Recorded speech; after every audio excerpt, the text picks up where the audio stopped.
আজকে বানাবো ঝিঙে দিয়ে কাতলা মাছ কাসুন্দি। প্রথমে মাছগুলো নুন হলুদ মাখিয়ে কড়াইয়ে তেল গরম করে ভাজতে হবে। এরপর টক দইয়ের মধ্যে নুন, হলুদ, কাশ্মীরি লঙ্কা, একটু কাসুন্দি, পরিমাণ মতো নুন দিয়ে একটা পেস্ট বানাতে হবে।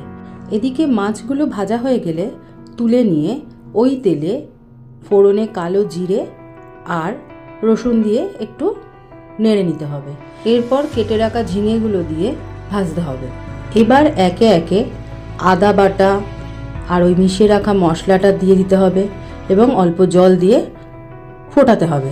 ঝোল ফুটে উঠলে ভেজে রাখা মাছগুলো দিয়ে গ্যাসটাকে একটু কমিয়ে ঢাকা চাপা দিয়ে ফোটাতে হবে। ব্যাস 5 মিনিট পরেই আমাদের রেসিপি রেডি।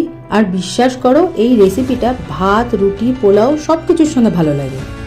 আজকে বানাবো ঝিঙে দিয়ে কাতলা মাছ কাসুন্দি। প্রথমে মাছগুলো নুন হলুদ মাখিয়ে কড়াইয়ে তেল গরম করে ভাজতে হবে। এরপর টক দইয়ের মধ্যে নুন, হলুদ, কাশ্মীরি লঙ্কা, একটু কাসুন্দি, পরিমাণ মতো নুন দিয়ে একটা পেস্ট বানাতে হবে। এদিকে মাছগুলো ভাজা হয়ে গেলে তুলে নিয়ে ওই তেলে ফোড়নে কালো জিরে আর রসুন দিয়ে একটু নেড়ে নিতে হবে। এরপর কেটে রাখা ঝিঙেগুলো দিয়ে ভাজতে হবে।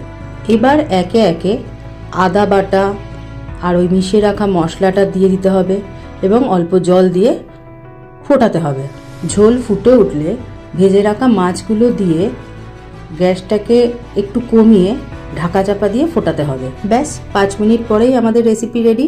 আর বিশ্বাস করো, এই রেসিপিটা ভাত, রুটি, পোলাও সব কিছুর সঙ্গে ভালো লাগে।